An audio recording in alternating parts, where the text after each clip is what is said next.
इस वीडियो में मैं चर्चा कर रहा हूँ होली का। होली अत्यंत महत्वपूर्ण चीज़ है। होली में सब लोग नया वस्त्र पहनते हैं। होली में लोग परदेश से भी अपने घर आते हैं और होली में होली गायन का भी काम किया जाता है। ठीक है। होली में हम लोग गुलाल उड़ाते हैं। हाँ, अपने से बड़ों से स्नेह करते हैं। ठीक है। अपने को छोटे को दुलार करते हैं। एक दूसरे को हृदय से लगाकर उनके अंग से अंग का स्पर्श करके, मतलब आनंदित होकर हम एक दूसरे को गुलाल लगाते हैं। भाव से प्रणाम करके अपने श्रेष्ठ जनों का आशीर्वाद लेते हैं। किस दिन? होली के दिन। और होली का महापर्व बस कुछ ही दिनों में आने वाला है। आप लोगों को मैं होली के बारे में विशेष जानकारी दे रहा हूं और बता रहा हूं। होली हमारे देश में क्यों मनाया जाता है, जो नहीं जानते हैं उनको जाने। एक अलग जानकारी मैं आज आपको दे रहा हूं। अद्भुत, शायद और कहीं आपको ये जानकारी नहीं मिला होगा। ठीक है। और इतनी सुंदर जानकारी को आप अपने बच्चों को सुनाइए, बताइए होली के बारे में। देखिए, हमारे देश में 4 गो प्रधान पर्व होता है। होली हो गया, दीपावली हो गया, दुर्गा पूजा हो गया, ठीक है ना, और रक्षाबंधन हो गया। ये चारों पर्व 4 वर्ण विशेष के लिए बनाए गए थे। लेकिन भारत ऐसा हमारा देश है कि हम चारों पर्व नहीं, हम चारों वर्णों को हृदय से लगाकर और चारों पर्वों को चारों वर्ण के लोग बड़ी भाव से मनाते हैं, बड़ी प्रेम से मनाते हैं। बहुत ज़्यादा अधिक उस विषय पर मैं आपको ध्यान केंद्रित करने का प्रयास नहीं करूंगा, लेकिन मैं ये बता दे रहा हूं आपको कि होली की प्राचीन जो कथा है वह यह है कि भक्त शिरोमणि श्री प्रहलाद जी महाराज को हिरण्यकशिपु अपनी विद्या सिखाना चाहता है। लेकिन 36,000 वर्षों तक माता जी के गर्भ में रहने के बाद श्री नारद जी महाराज ने कयाधु माता को प्रतिदिन भगवान की चर्चा सुनाया और प्रहलाद जी महाराज माता जी के गर्भ में ही भगवान की चर्चा सुनकर भगवान के अनन्य प्रिय हो गए, भक्त हो गए।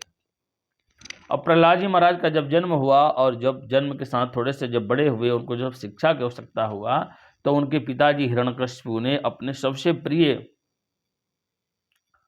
जो विद्यालय था, जो उनका विश्वविद्यालय था, जो उनका ट्रेनिंग सेंटर था बच्चों को पढ़ाने के लिए, गुरुकुल था, वहाँ उनके गुरु थे शुक्राचार्य जी महाराज। लेकिन किसी कारणवश से शुक्राचार्य जी महाराज कहीं और गए थे, तो संडामृत जी महाराज वहाँ के प्रधानाध्यापक थे और प्रहलाद जी महाराज को वहाँ भेजते हैं। वहाँ प्रहलाद जी महाराज परम भागवत थे। वो सारे बच्चों को श्री हरि के बारे में समझाते हैं, श्री हरि के बारे में बताते हैं। हिरण्यकशिपु के पूछने पर भी प्रहलाद जी महाराज 12 प्रकार के चर्चा करते हैं, भगवान के 10वें अवतार की चर्चा करते हैं। हाँ, 9 प्रकार के भक्ति की चर्चा करते हैं।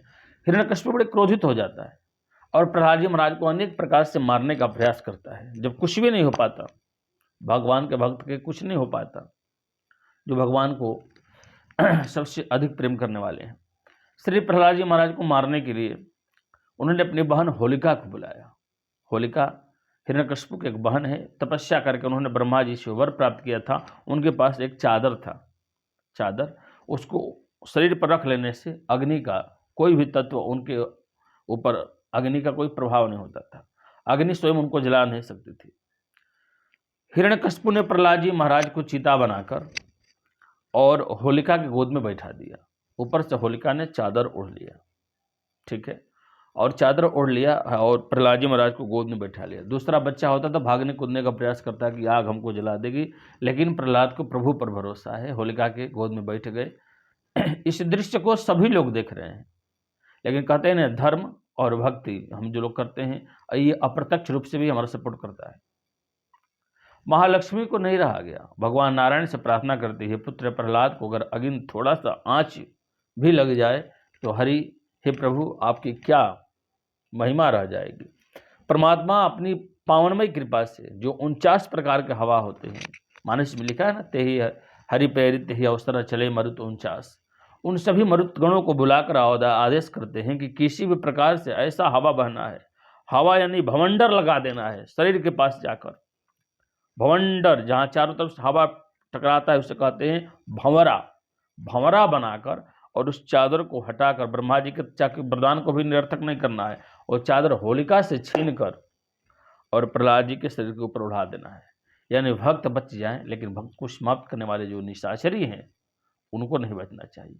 और वही होता है, मरुतगण जो है आते हैं, पवन देव लोग आते हैं, और हवा कैसा झकोरा आता है, अग्नि प्रकट हो चुकी है, हवा कैसा झकोरा आता है कि किसी को दिखाई भी नहीं चलता, और 49 प्रकार के हवा होते हैं, 49 प्रकार की अग्नि होती है, और हवा दुपट्टे को उठाकर और प्रहलाद जी को पूरी तरह से ढक लेता है। और जब दुपट्टा प्रहलाद जी पर चला जाता है, ठीक है, तो यहाँ ध्यान देने की बात है, होलिका जलकर समाप्त हो जाती है, लेकिन प्रहलाद जी के ऊपर अग्नि का कोई भी तत्व काम नहीं करता है। प्रहलाद जी महाराज बच जाते हैं, ठीक है। वहाँ जो राख धूल मिट्टी जो बचे थे, प्रहलाद जी महाराज उसको उड़ाते हैं प्रसन्नता के मारे कि अग्नि भी हमारा कुछ नहीं कर पाई, ठीक है। और उसी दिन से प्रहलाद जी बच गए, और उन्होंने सबसे पहले होलिका नहीं कहा, होलिका, क्योंकि होलिका कह सकते थे तो बुआ का नाम था, तो बुआ का पूरा नाम, छोटे को अपने से बड़ों का पूर्ण नाम नहीं लेना चाहिए, ठीक है। तो होलिका नहीं कहकर होली, आधा शब्द बोले होली, और उसी दिन से हमारे संत ऋषि महर्षियों ने होली नाम दी। और आज भी हम होलिका को मनाते हैं और होलिका को जलाते हैं, ठीक है। ये अद्भुत प्रसंग, ये अद्भुत कथा आपको यही समझाता है, यही आपको शिक्षा देता है कि सदैव व्यक्ति को अपने धर्म के साथ रहना चाहिए, अपने इष्ट के साथ रहना चाहिए। यहाँ शास्त्रों में लिखा है, तजहु प्रताप प्रहलाद विभीषण बंधु भरत महतारी। भगवान के लिए किसी का भी त्याग करके ईश्वर के प्रति अपना मन में भाव रखिए, और इस होलिका पर हर्षोल्लास के साथ रहिए, यही हमारी शुभकामना है। हरि ओम नारायण।